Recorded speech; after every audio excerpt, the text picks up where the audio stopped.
रूबिका जी, पहली बात तो ये विभाजनकारी शब्द शायद शहजाद की डिक्शनरी में यूज किया होगा, मैंने इसका इस्तेमाल नहीं किया।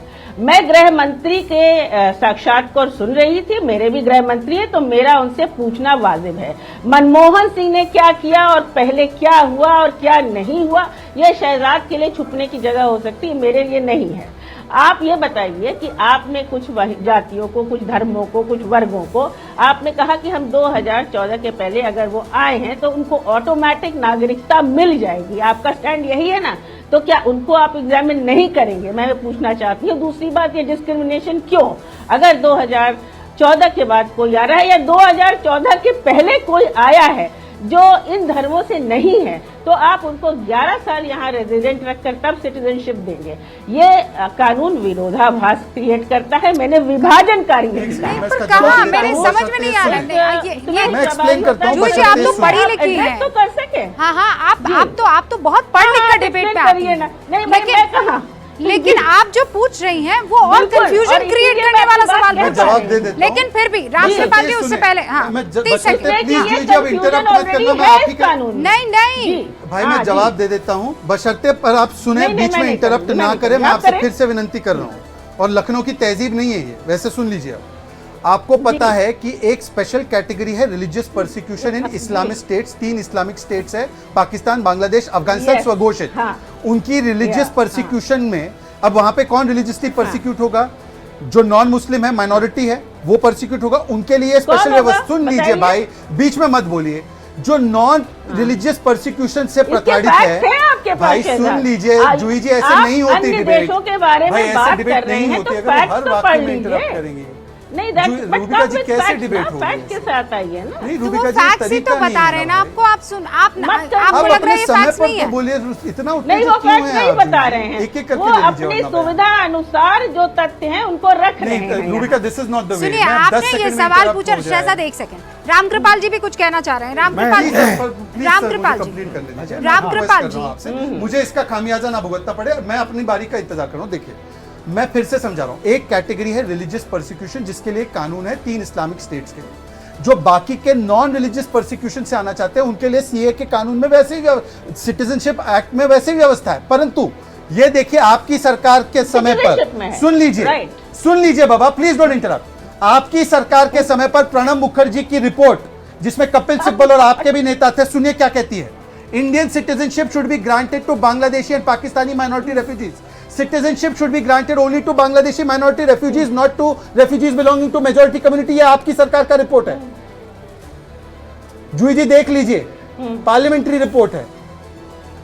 मैंने देख लिया शहजाद जी। मेरे प्रश्न वही है कि क्यों कुछ लोगों को आप कह रहे हैं कि 11 साल पे आप सिटीजनशिप देंगे और आप ही की रिपोर्ट का जवाब है जो है वो 5 साल पे आप सिटीजनशिप देंगे, और आपको तो दोनों का एग्जामिनेशन करना पड़ेगा। इसका एक सिंपल सा उत्तर मैं आपको दे देती हूं। जैसे आपके गृह मंत्री हैं वैसे हमारे भी। सुनिए, एक होता है बेटर लिविंग के लिए, हाँ बिल्कुल है, एक होता है बेटर लिविंग के लिए आप देश चेंज करें, एक होता है अपनी जान बचाने के लिए आप उस देश से भाग निकले।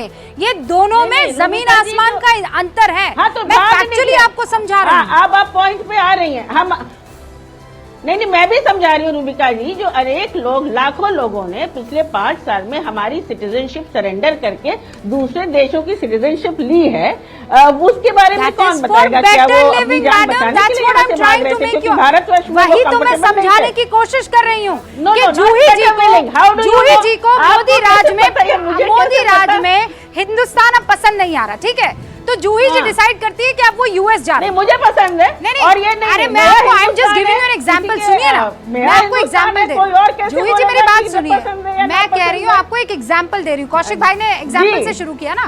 भाई, आपको किसी कारणवश आप हिंदुस्तान में नहीं रहना है, आपको आनंद नहीं आ रहा है, आप चले जाएंगे यूएस या किसी और देश। जो लोग भाग रहे हैं वो जान बचाने के लिए जा रहे हैं। उनको क्या बोल रही हैं आप? जान बचाने के लिए भाग रहे हैं? कुछ भी कह रही हैं आप तो कह रहे हैं, आप भी तो कह रही हैं। आपने कहा कि जो लोग यहाँ से आ रहे हैं वो बेटर लिविंग स्टैंडर्ड के लिए नहीं। मैं ना पढ़े लिखे को कभी कभी समझाना ज्यादा खतरनाक हो जाता है, 2014 और मुश्किल भी हो जाता है। मैं कह रही हूँ, एक है, सुनिए मैं बताती हूँ, आप और मैं एग्जाम्पल है, आप और मैं एग्जाम्पल है। मैं जो हूँ यहाँ हिंदुस्तान में एक मुसलमान हूँ, ठीक है। आप फर्ज कीजिए आप एक हिंदू हैं पाकिस्तान में, फर्ज कीजिएगा प्लीज प्लीज, और एंड हियर मी आउट, ठीक है। आपको वहां पर इसीलिए डर है क्योंकि आपकी बच्चियों को उठाया जा सकता है, आपको उठाया जा सकता है, आपको कलमा पढ़ने पर फोर्स किया जाएगा। जूही जी प्लीज हियर मी आउट। और एक मैं हूँ, मैं ये कह रही हूँ कि मुझे अब यूएस जाना है किसी और कारणवश, अपनी जान बचाने के लिए नहीं, आप यहाँ पर जान बचाने के लिए आई हैं और इसीलिए आपको वो सिटीजनशिप देने की बात ये सरकार कर रही है।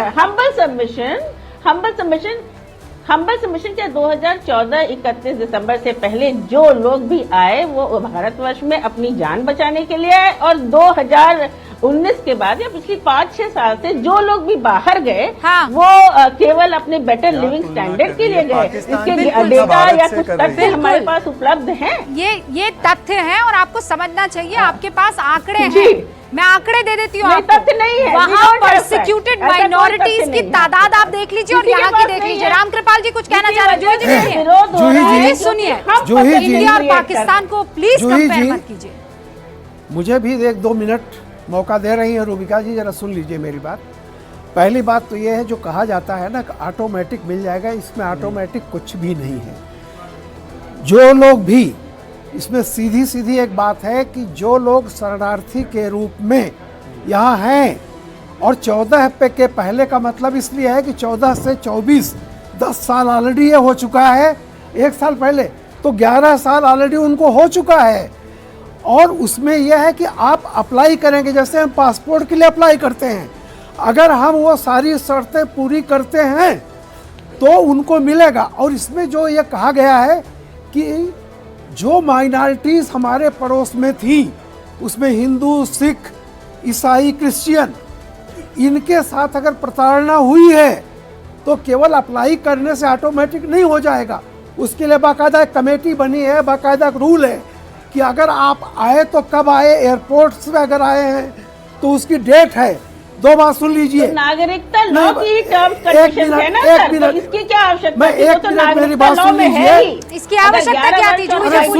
सुन लीजिए प्लीज। तो सीएए की क्या आवश्यकता? अरे भाई मेरे, आप मुझे क्लैरिफाई कर दीजिए ना। मेरी अपनी बात कर लेने दीजिए जूही जी, मैं आपके बीच में नहीं बोला था, माफ कीजिएगा। आप तो सिटीजनशिप एक्ट के बारे में भैया मुझे अपनी बात कह तो लेने दीजिए जूही जी। सिटीजनशिप एक्ट में आपके अनुसार ये प्राविधान थे तो आज सीएए। अरे भैया आप सुन तो लीजिए। रामकृपाल जी ठीक, आप जूही जी। हाँ एक मैं कह रहा हूँ, देखिए शरणार्थी और घुसपैठिए में फर्क होता है।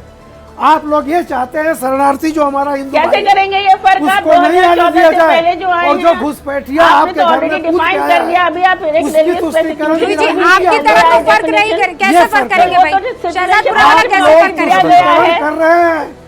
पूरे नॉर्थ ईस्ट में तुष्टीकरण करके बसाया गया। सिटीजनशिप एक्ट में ये दिया गया है। 2014 के पहले तो मोदी थे ही नहीं, तो जो आया है आप ही लोग लाए हैं। तो मैं पूछती हूँ कि आज सीएए की क्या आवश्यकता है? अच्छा जूही जी एक सेकंड सुनिए, जूही जी सीएए की आवश्यकता भी 3 पॉइंट 30 सेकंड में बताऊंगा। जूही जी हाथ जोड़कर विनंती है आप बीच में ना बोले वरना ऑडियंस को नहीं समझेगा। सीएए की आवश्यकता क्या? मेरे पीछे है परंतु वो बोलती तो आगे से हमला करती है। सुनिए, सीएए की आवश्यकता इसलिए है कि जो पाकिस्तान में जो अफगानिस्तान में हिंदू सिख अच्छी तादाद में थे, आज उन पे ऐसा संकट है कि धर्म के बचाव के लिए वो अपना सब कुछ न्यौछावर करके भागे हैं। काबुल में 80,000 सिख होते थे, आज वहां पर 400 सिख नहीं है।